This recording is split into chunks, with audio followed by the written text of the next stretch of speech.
So hey everyone, good morning to all. Date है 29 मई। Short side का हमारा कुछ इस तरह से ट्रेड था। वीकली एक्सपायरी का हमने प्रीमियम बाय किया था और काफ़ी अच्छे मोमेंटम में हमें 1:3 का टारगेट मिला। 1:3 का टारगेट मिला। कितने पॉइंट हमने स्टॉप लॉस में रखे?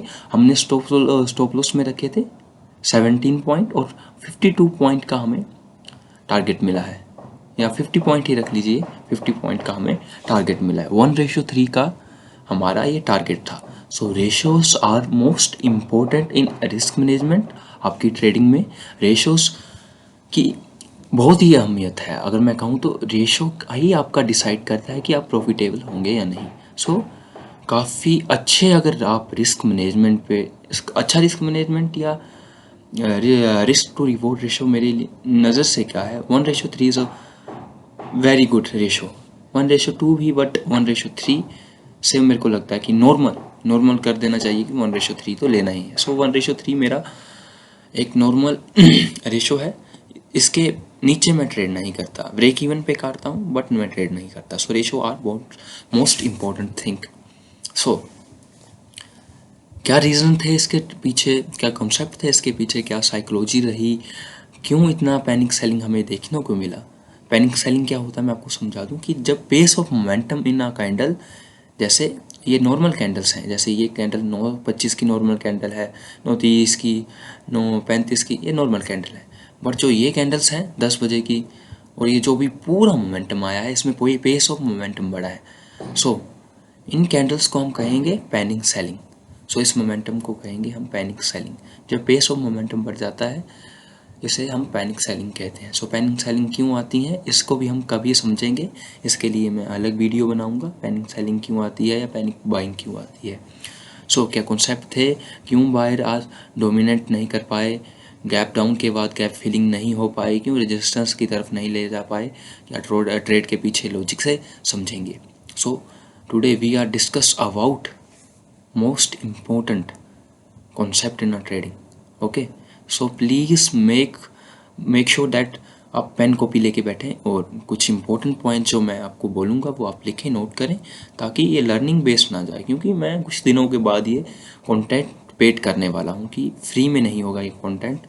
इसके लिए हम अलग टेलीग्राम चैनल बनाएंगे जहाँ पर मैं अपने ट्रेड एक्सप्लेन करा करूँगा। उसके लिए आपको कुछ फीस देनी होगी, क्योंकि मैं कुछ भी फ्री नहीं करने वाला आगे से। क्योंकि एज अ बिजनेसमैन मैं जितने इनकम के सोर्स जनरेट कर सकूं मेरे लिए उतना ही बेटर होगा। क्योंकि ट्रेडिंग पे हम रिलाई नहीं कर सकते, क्योंकि trading is a very vast, और एक कह सकते हैं कि इतना नॉर्मल नहीं है इसमें पैसा कमाना। सो इसलिए अगर आपको अभी कुछ पॉइंट्स मिल रहे हैं, अगर आपको अभी कुछ सीखने को मिल रहा है तो उसे नोट कीजिए। सो चलते हैं अपने ट्रेड ब्रेकडाउन की वीडियो की तरफ। सो मेरे लिए trading plan, without trading plan अगर आज 300 पॉइंट का भी अगर यहाँ पे फॉल आ जाता ना, मैं फिर भी ट्रेड एग्जीक्यूट नहीं करता अगर मेरे पास मेरा ट्रेडिंग प्लान नहीं होता। सो क्यों इतना मेरे लिए ट्रेडिंग प्लान इम्पोर्टेंट है? सो ट्रेडिंग प्लान मेरे लिए क्यों इम्पोर्टेंट है?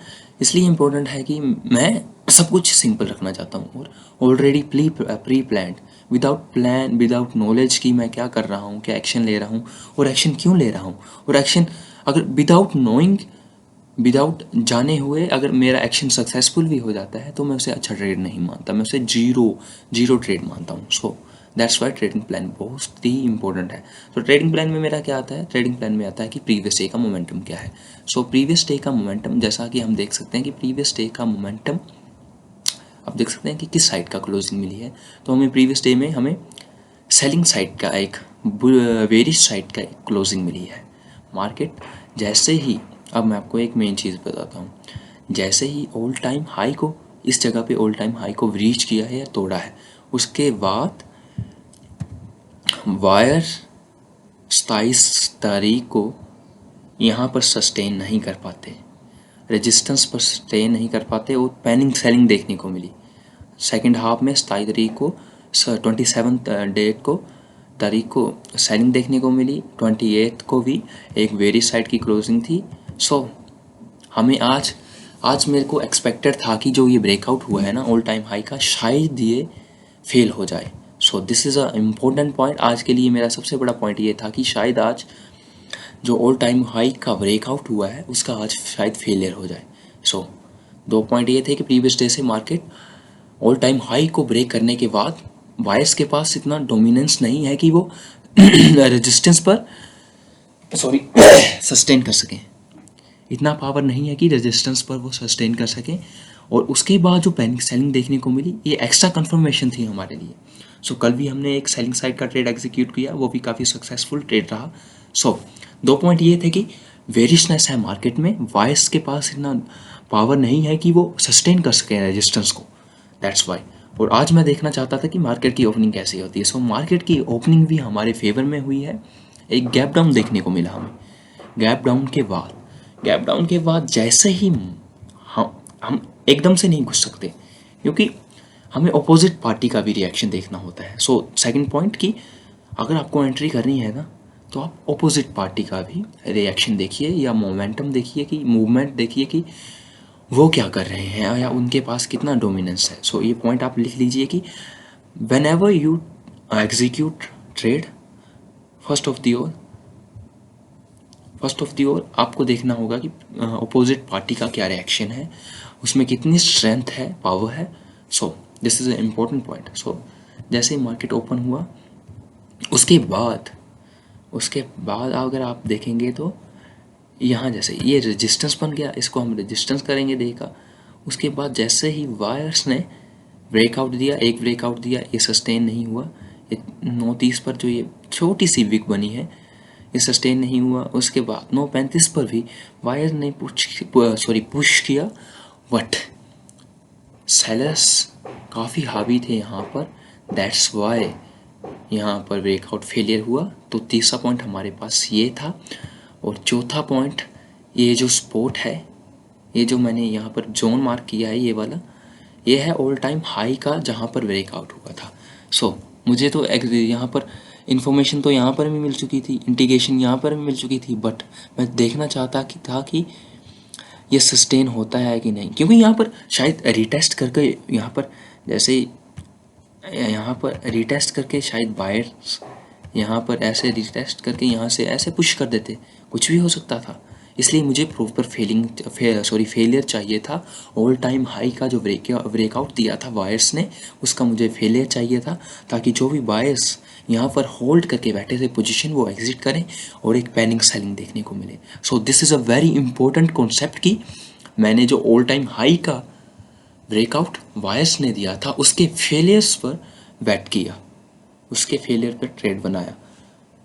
फेलियर पर ट्रेड नहीं बनाया, प्रीवियस डे के कंडीशंस को देख के, मोमेंटम को देख के और आज के करंट डे के मोमेंटम को देख के, वायर्स के रिएक्शन को देख के भी ट्रेड एग्जीक्यूट किया। तो ये हाई कंफर्मेशन वाला ट्रेड था।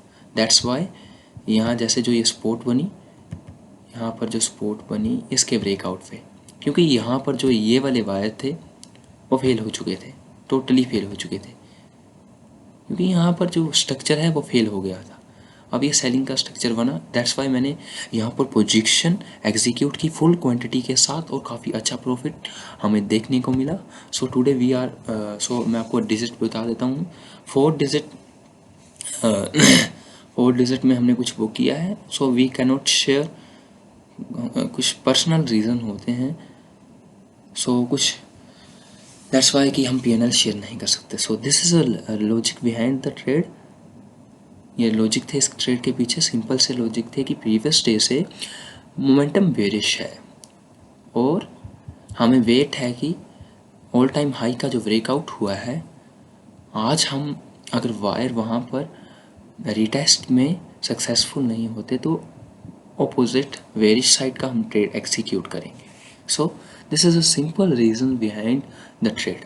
सो मैं कहता हूँ कि ट्रेडिंग को सिंपल रखिए, ट्रेडिंग प्लान बनाइए और ऐसे ऐसे छोटे छोटे साइकोलॉजी जो पॉइंट होते हैं वो नोट कीजिए कि लोग क्या सोच रहे हैं, क्या लोगों के दिमाग में चल रहा है। सो इसे ही प्राइस एक्शन कहते हैं।